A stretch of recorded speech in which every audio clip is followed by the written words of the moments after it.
یہ اس زمانے کا ذکر ہے جب درندے جانور دیہات میں مل جل کر زندگی بسر کرتے تھے اور قدرت نے انہیں قوت گویائی بھی عطا کر رکھی تھی۔ ایک سال بارش بالکل بھی نہ ہوئی، علاقے کے سب ندی نالے اور تالاب خشک ہو گئے۔ پانی کی کمی کی وجہ سے ہزاروں جانور مر گئے۔ جانوروں کا یہ حال دیکھ کر شیر ببر نے سب جانوروں کا اجلاس بلایا اور اجلاس میں کہا کہ کچھ ایسا بندوبست کرنا چاہیے کہ آئندہ خشک سالی سے ہم اپنی جانیں بچا کر رکھ سکیں۔ ہمیں ایسے ملک میں چلنا چاہیے جہاں خشک سالی کا خطرہ نہ ہو، لنگور نے تجویز پیش کی۔ یہ سن کر کچھوا بولا، میں اتنا طویل سفر نہیں کر سکتا، راستے میں ہی مر جاؤں گا۔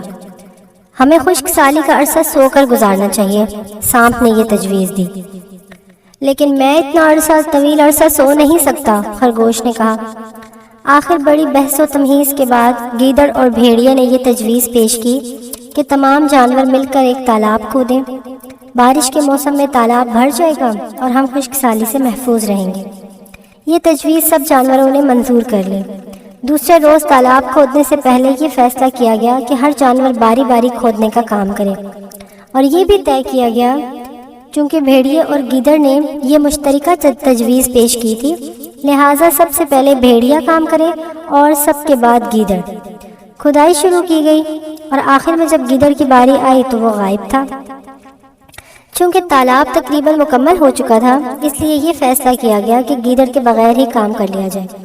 چند روز کے بعد موسلا دھار بارش ہوئی، تالاب صاف اور میٹھے پانی سے لبالب بھر گیا۔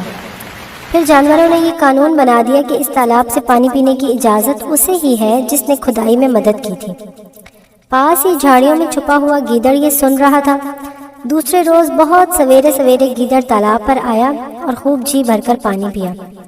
پھر اس نے اپنا یہ معمول بنا لیا کہ جانوروں سے بہت پہلے تالاب پر آتا اور چوری چوری پانی پی کر بھاگ جاتا۔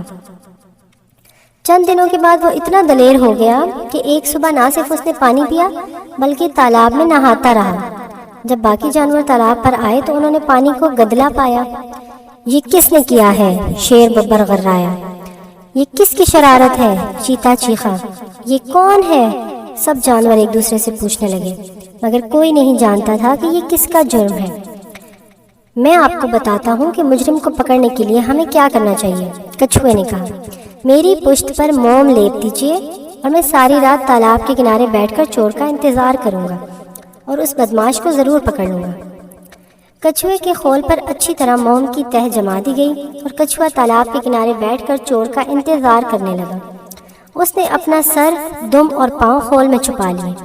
اس طرح وہ ایک گہرے خاکستری رنگ کا ایک پتھر دکھائی دیتا تھا۔ تھوڑے تھوڑے وقفے کے بعد وہ اپنا سر خول سے باہر نکال کر ادھر ادھر جھانکتا کہ کہیں کوئی آ تو نہیں رہا۔ ساری رات انتظار کرنے کے بعد اسے جھاڑیوں میں کھڑکھڑاہٹ سنائی دی۔ کچھوا جلدی سے تالاب کے کنارے کھسک گیا اور اپنے پاؤں، سر اور دم کو خول میں چھپا کر پتھر کی مانند بے حس و حرکت بیٹھ گیا۔ اتنے میں گیدڑ جھاڑیوں سے باہر نکلا اور اپنے گرد و پیش کو اچھی طرح دیکھ کر اس نے اطمینان کر لیا کہ کوئی تالاب پر پہرا تو نہیں دے رہا۔ پاؤں رکھنے کے لیے یہ کتنا اچھا پتھر ہے، گیدڑ نے سوچا اور اپنے اگلے 2 پاؤں کچھوے کے خول پر رکھ دیے۔ اپنی گردن کو جھکا کر پانی پینے ہی لگا تھا کہ اسے کچھ محسوس ہوا۔ وہ گھبرایا اور پریشان ہوا۔ اس کے دونوں پاؤں پتھر پر جم گئے۔ آؤ مجھے جانے دو، یہ کیا گھٹیا چال ہے، گیدڑ چیخا۔ صرف تم ہی دھوکہ نہیں جانتے، کچھوے نے کہا اور ساتھ ہی تالاب کے کنارے سے ہٹنے لگا۔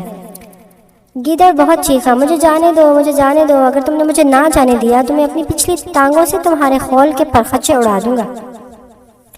کچھوے نے جواب دیا، جو جی میں آئے کرو، اور تالاب سے دور ہٹ گیا۔ گیدڑ نے پورے زور سے اپنے پچھلے پاؤں کو خول پر مارا اور اس کے بعد دوسرا پاؤں بھی مار دیا۔ اس طرح اس کے چاروں پاؤں خول پر جم گئے۔ او مجھے جانے دو، مجھے جانے دو، گیدڑ غرایا۔ اگر اب بھی تم نے مجھے جانے نہ دیا تو اپنے دانتوں سے تمہارے 2 ٹکڑے کر دوں گا۔ کچھوے نے کہا، کوشش کرو، دیکھو پھر کیا ہوتا ہے۔ کچھوے نے بڑے اطمینان سے جواب دیا اور اپنی راہ چلتا گیا۔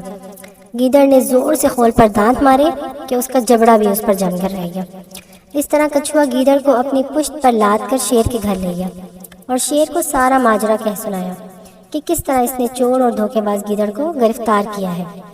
جب جانوروں نے یہ خبر سنی تو سب گیدڑ کو دیکھنے کے لیے وہاں جمع ہو گئے۔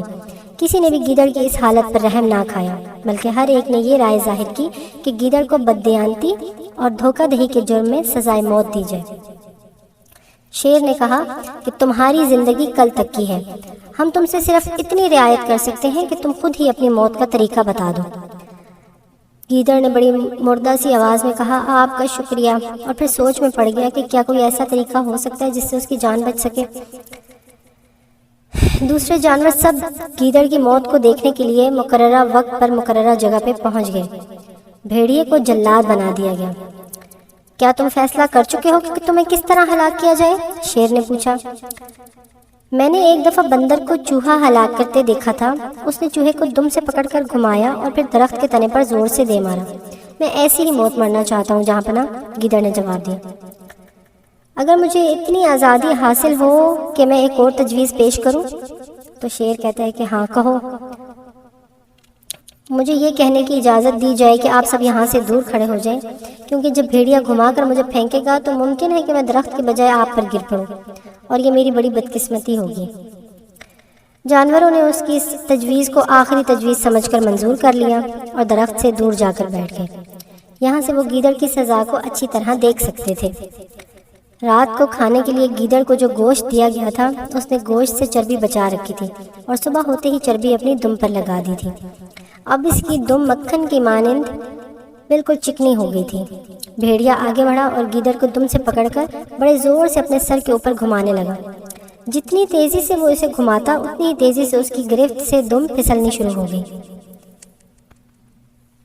انتہائی کوشش کے باوجود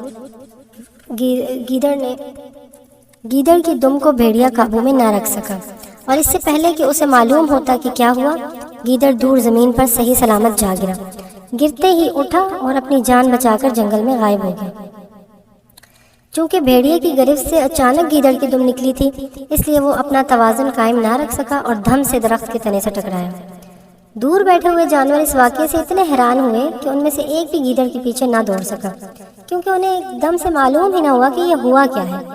وہ حیران ہو گئے کہ اچانک سے گیدڑ کی دم چھوٹی، وہ گرا اور بھاگ گیا۔ اس دن کے بعد پھر کبھی گیدڑ تالاب پر نہیں آیا۔ مدتیں گزر گئیں، تالاب کے بنانے والے جانور مر کھپ گئے، مگر اب بھی سب جانوروں کو اس تالاب کا پتہ ہے اور وہ اپنی پیاس بجھانے اس تالاب پر آتے ہیں۔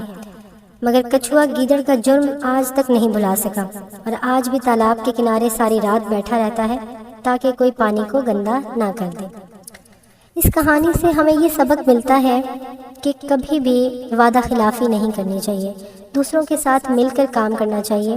دھوکہ دہی اور وعدہ خلافی کا انجام ہمیشہ برا ہی ہوتا ہے۔